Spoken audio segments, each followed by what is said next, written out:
When the still pictures were enhanced, they seemed to show something that looked remarkably like flying saucers.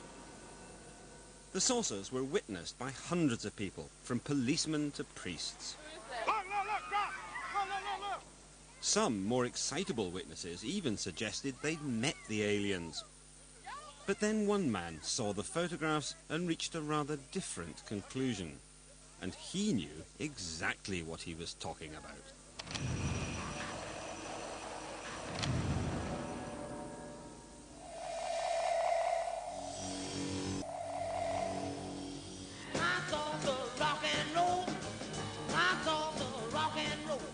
Gulf Breeze, Florida. 17 years ago, this was the location for one of the most sustained series of flying saucer sightings in American history. Most of the hundreds of people who saw them became convinced they were watching aliens. But one man thought differently. Any time that somebody says that there is something doesn't necessarily mean there was something. They have to be able to meet a scientific criterion of being real. Upon coming across the Gulf Breeze sightings, however, the configuration was radical enough that we could see up inside.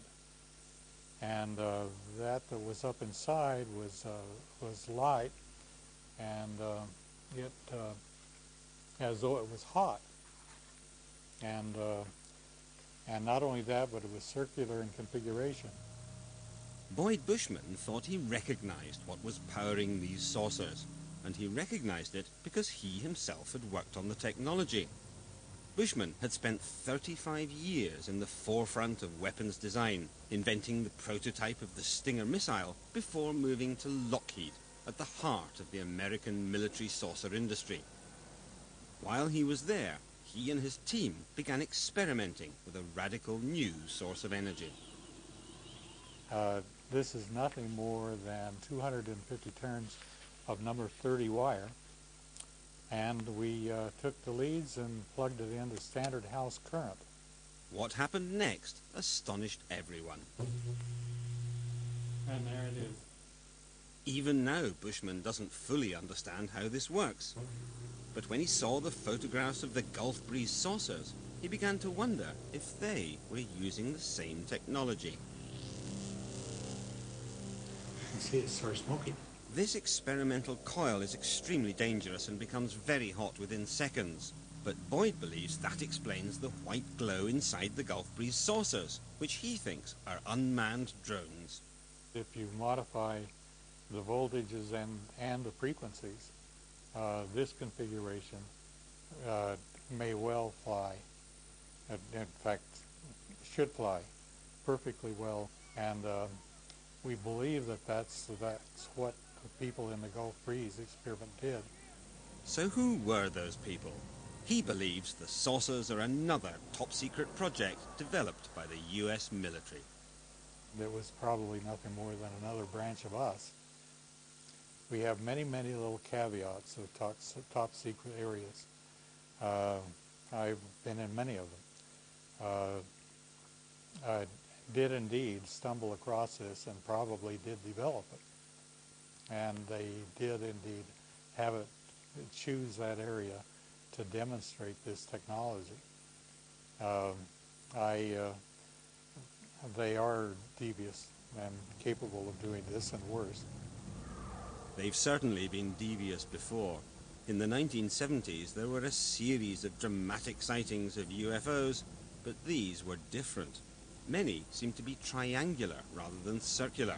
Speculation among the UFO spotters became frenzied. But then, this man came on the scene.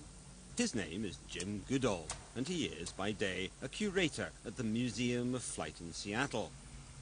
But in his spare time, he does something else.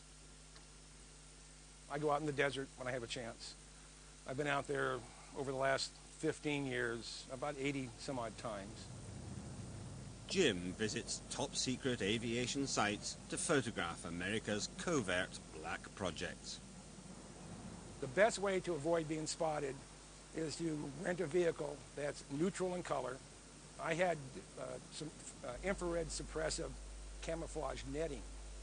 I put that over the vehicle, throw some sagebrush on top of it, and they look around, they don't see anything that's obvious. In 1988, Jim took a photograph of a craft that had been shrouded in the blackest secrecy for over 10 years. I had my cameras out. I heard something take off. I saw a T-38 in the air, which I identified. And then over my head came an F-117. The F-117 is the stealth fighter. For over a decade, it had been flying in the skies over America, any sightings conveniently explained away by the alien myth. I went through a 36 exposure roll of Kodachrome, and I had, I think, 2 frames that weren't fuzzy or blurred. I was shaking so much. It was one of the more exciting times of my life. What I shot was this, this image right here. With this photograph, Jim revealed the truth of the triangular sightings. If you look at an F-117 head on, it looks like a flying saucer. So if you can't identify it, it's an unidentified thing. So if you don't know what it is and it's in the air, it's a UFO, an unidentified flying object.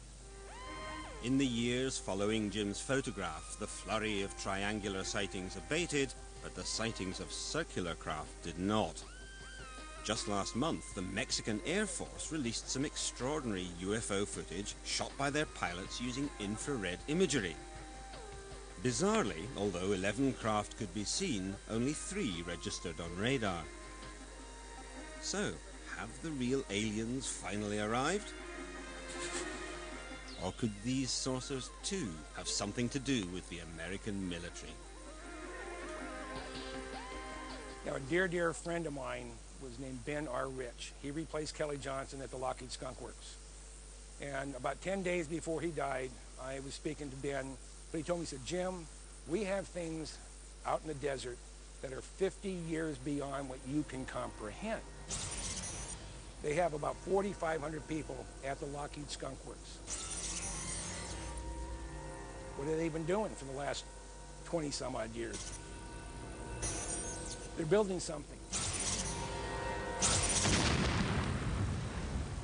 Dad, when you're out there, did you see anything? Let's not start that flying saucer nonsense again. Hey, Mom, there's something in the back room. Well, if you like that flying saucer nonsense, then join us for the 4th series of the sci-fi show Lex here on 5 Monday night at 12:15. What you hear is all hearsay.